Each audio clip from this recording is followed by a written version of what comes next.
The woman never expected that Kosher would secretly get close to another girl. Just now, Kosher had been trying to improve himself to get into the same university as Takan, but by chance, he ran into Eri. After 5 years apart, Eri immediately recognized Kosher. She moved closer to him and, comparing their heights, Kosher couldn't help but reminisce about the days they spent playing together as kids. He complimented Eri on how much she had matured. Now, Eri was a model. When Kosher told her he was free today, they decided to visit the park they used to frequent. As they walked to the stairs, Kosher suddenly remembered that it was the place where he and another girl used to feed the cats. At that moment, Eri suddenly proposed a water balloon fight, with the loser buying ice cream. However, they didn't have any balloons. Eri said it wasn't a problem and promised to be back with some balloons after a while. Kosher was speechless, thinking it would have been simpler to just buy the ice cream. But for Eri, the best way to enjoy ice cream was after a fierce battle. Eri quickly made 3 water balloons for Kosher, but when it was her turn, her expression changed.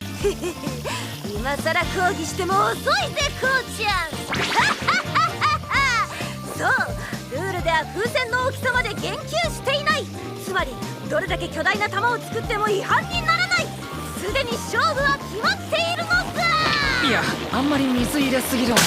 ほらKosher was about to go find a towel to help her, but Eri refused. She claimed her clothes would dry quickly. Kosher reluctantly told her to rest while he went to buy towels and ice cream. As Kosher went off, he felt a tinge of worry. He wondered if Takan would think he was acting like a rogue. He didn't understand why Takan came to mind until he returned with the ice cream and saw Eri lifting her jacket, ready to continue. Kosher reminded her to be careful in public. Eri wasn't concerned, saying that she and Kosher had a good relationship. Eri then asked Kosher which university he wanted to attend. When she saw that Kosher had signed up for a tutoring course, she guessed that he was aiming for a top university. Kosher admitted he wasn't sure. He mentioned that someone wanted to go to the same university as him, but that person was much smarter, so with Kosher's abilities, it would be tough. At first, Kosher thought she was just joking, but later realized she was serious. He felt sad because he knew he wouldn't be able to meet that person's expectations. Suddenly, Eri asked if that person was Kosher's girlfriend. Kosher quickly shook his head, but Eri seemed to think that Kosher must like her, otherwise, he wouldn't be so conflicted. And she was sure that person liked Kosher too. The next second, Eri's ice cream dripped onto Kosher's neck. Without hesitation, she licked it off, and Kosher was startled, wondering what he would do if Takan saw this. Just then, Takan appeared behind him. Takan questioned Kosher about what had just happened. Seeing the close interaction between Kosher and Eri, she started feeling jealous, her words dripping with acidity. Eri didn't pick up on Takan's tone, and Kosher was shocked to see Takan here. He had expected her to be resting at home. Clearly, Takan was very upset with Kosher and demanded an explanation. Eri quickly said it was her idea, but Takan misinterpreted the balloons in Eri's hands, thinking they were something else. Takan couldn't believe Kosher would do something like this in the park.